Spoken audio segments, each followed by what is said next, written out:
Hello, Cheryl Willis over at eXp Realty, coming at you with the monthly market update for May 2025.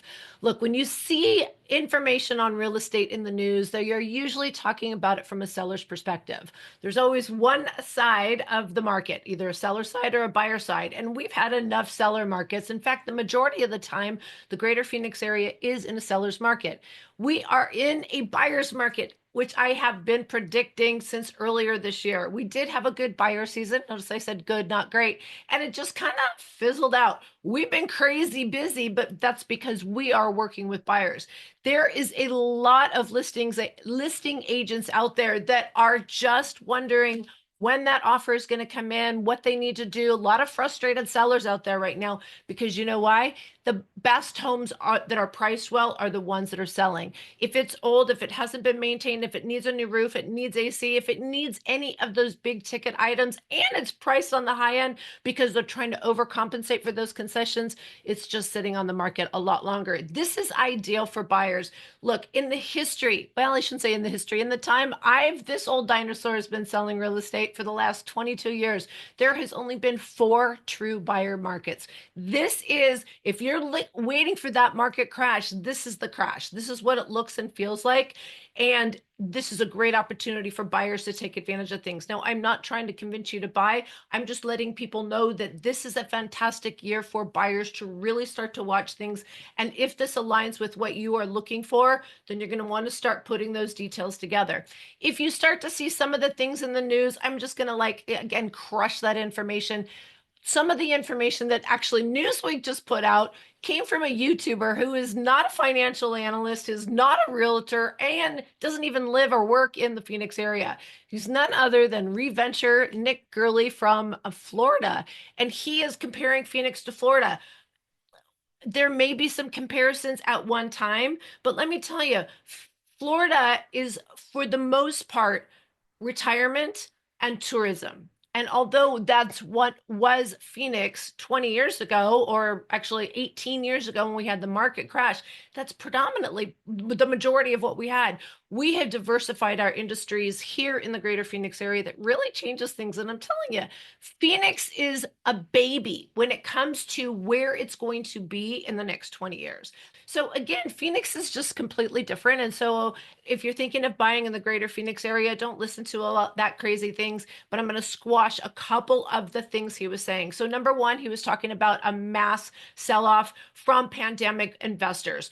We do have some of them in the market. That's just kind of normal. Our sales cycle here in the greater Phoenix area, believe it or not, is 4 to 5 years. People usually sell their properties. So to see an investor buy a home in 2020 during the craziness COVID and to sell today, they still see a huge profit. And so 9% of our inventory is those, I wouldn't say panicked, but those investors. We also have seen snowbirds, but that's normal. That's what our market has been. And let me tell you, snowbird season to sell properties is going to be in October, and they will be on the market until the March, April timeframe. So now that we're seeing, again, we're not going to report May until June, and I have a feeling we're going to see a large amount of the inventory. I wouldn't say large, but we're going to see a downtick in the inventory. And here's why. We're going to see not only less snowbird listings, 55 plus community listings, and luxury listings. And we'll kind of get into that a little bit later.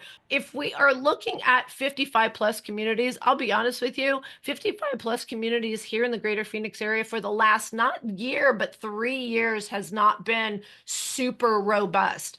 Ever since interest rates went up and, well, I don't want to say stock market because stock market went up, then it went down and back up again, right? So Bitcoin, not that 55 plus are in Bitcoin, but things are kind of going back up. But the one thing that has not changed, and that is interest rates.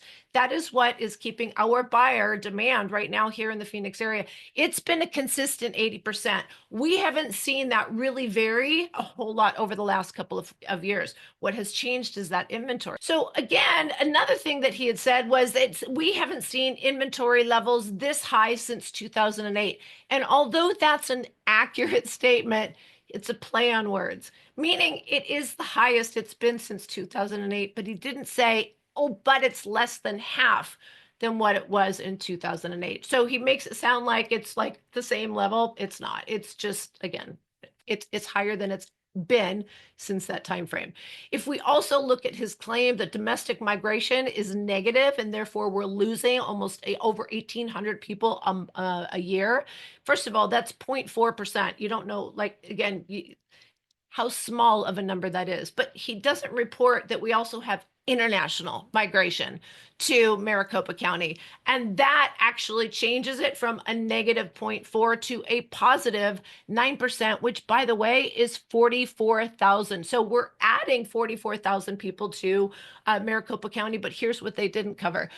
Our Phoenix, the greater Phoenix area, is actually two counties. It's Maricopa County and Pinal County, with an increase of more than 53%. And that's going to be another 26,000 people. Again, he's not reporting all the data or accurate data. Bottom line, Arizona market is steady. Now, does that mean that values are jumping up and that it's a seller's market? No, it is truly a buyer's market. Real estate is a long game. Okay. It's not like when it's not a long game, it becomes a bubble, right? So when you look at the way the cities are built, and you look at first you have to have jobs, then you have to have housing, then you have to have freeways, then everything else comes.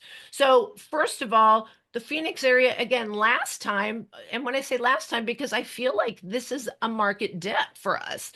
But so they just don't always look and feel the same. What we experienced in 2008 was a financial crisis. The only thing Phoenix had at that time was retirement, tourism, and housing was so cheap. People were coming here from all over the country. It was crazy. And so the only economy we had at that time was construction. So when it collapsed, there was nothing holding up those cards, right? But today, let me tell you, there's more than 482 active projects going on in the greater Phoenix area. There's 336 manufacturing jobs, 54 semiconductor jobs. Sorry, this is a semiconductor companies, businesses, campuses opening up. And there's 88 more in the battery making sector. It is, we are talking massive jobs are going to be here over the next, and I'm not talking long term here, I'm talking TSMC and Intel and LG Energy. Between those jobs, we're talking 20,000 people will be moving here next year, 2026. That's crazy numbers. And then add all these other companies and businesses that are coming here because of, again, those staples and what's going on in the greater Phoenix area. We need housing. So having a little bit of an surplus right now is a really good thing. And again, it's a great time for buyers that are in the market today.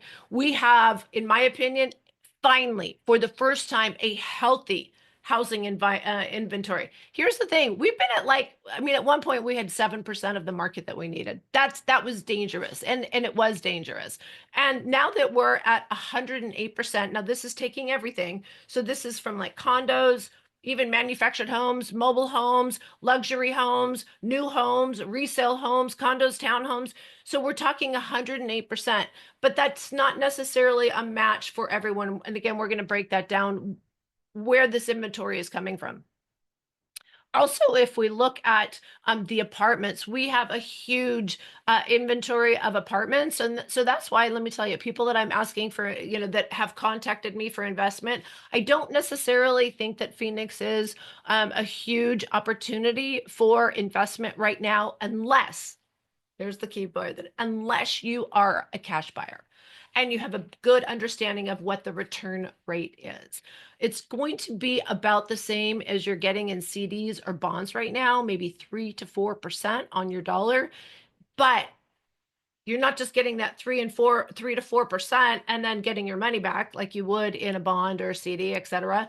You're getting that 3%, 3 to 4% on an annual basis, and you're going to be getting whatever appreciation you build. Again, real estate is a long game. It's great if you were in 5 years ago and you made a ton of money, but that's an anomaly. Phoenix is in full swing to be a huge, huge city. We have only just begun. And I'll tell you, on top of everything that I just talked about of jobs, the amount of services that are coming in, the retail that is coming in, the restaurants that are opening up, it is sane. So when you again put on your vision goggles 10 years in advance, 10 years ahead of us, it's going to be crazy looking back and seeing, coulda, shoulda, woulda. All right, guys, the number one thing that's really going to affect our market in 2025 later this year, well, we're not going to see a reprieve in 2025, I'll be honest with you.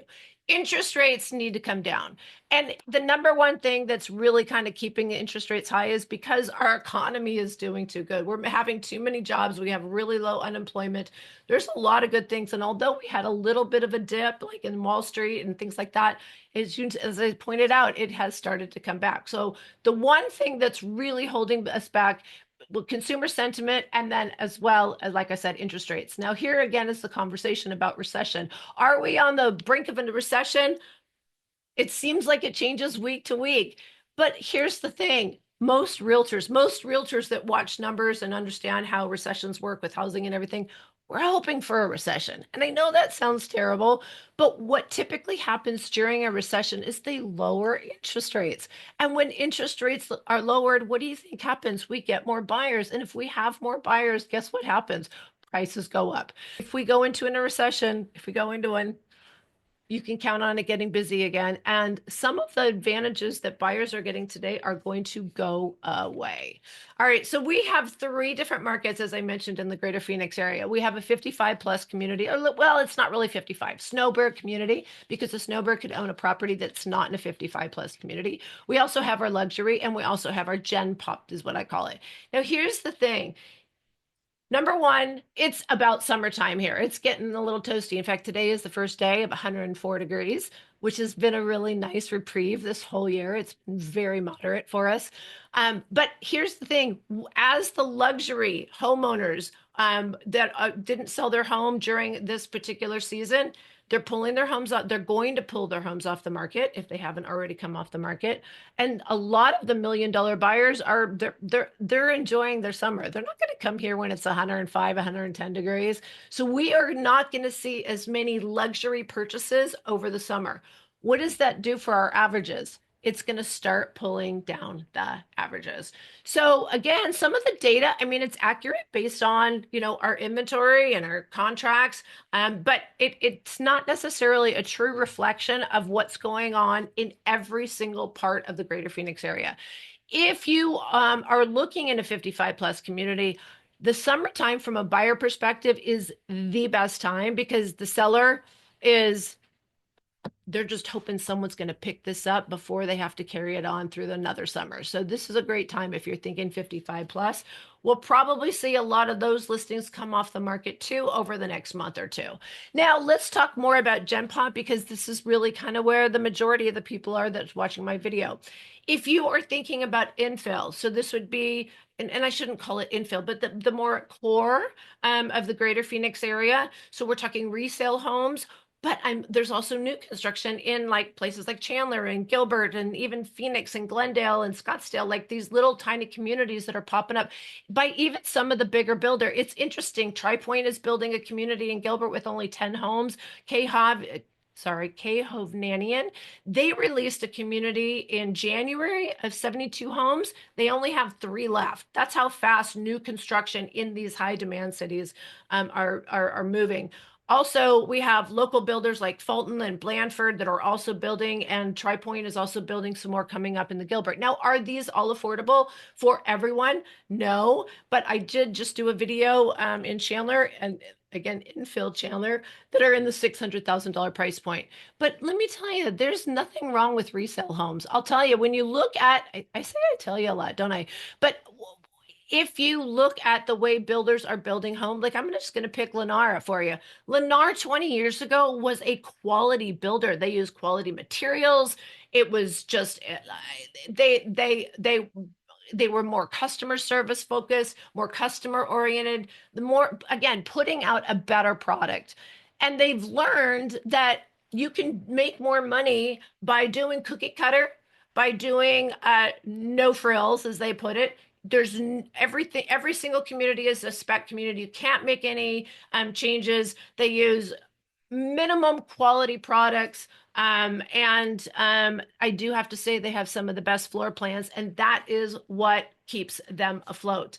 But I'll tell you, if you're reselling one of those Lennar homes in 5 years, I think it's going to come back to bite when a buyer is shopping. Like again, the reason you're buying it today is because it's new.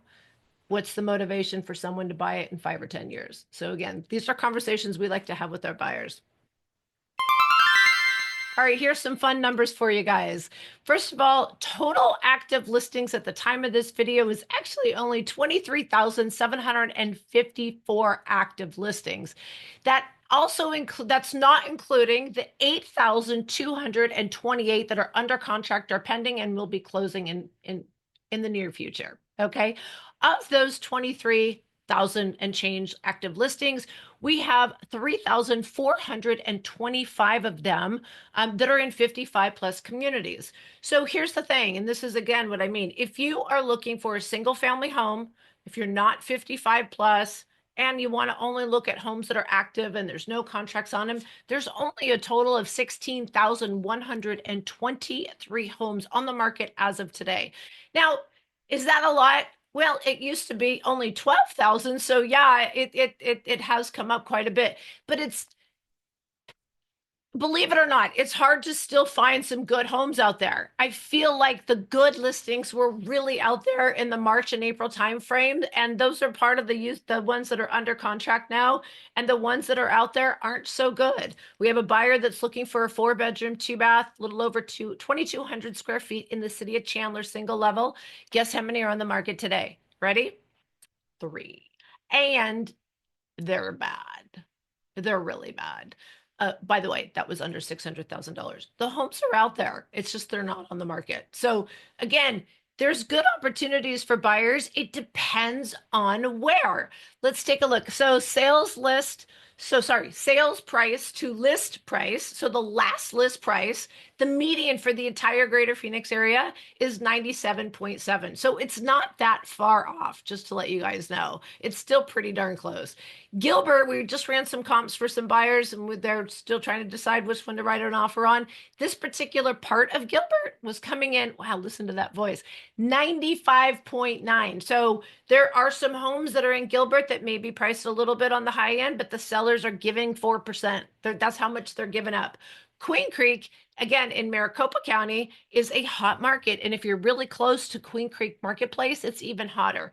That success rate, sales price to list price, is at 99.1. This is what I mean by when you watch national news or people that aren't actively looking at individual areas, even by zip code, it's not one story.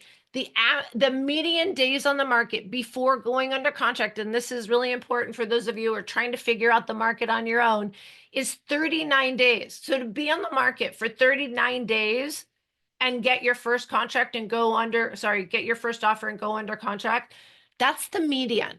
So think about it. There's a lot that have actually been even longer and of course shorter, but 39 days. So when you see a home on the market for 2 weeks, the seller is not desperate.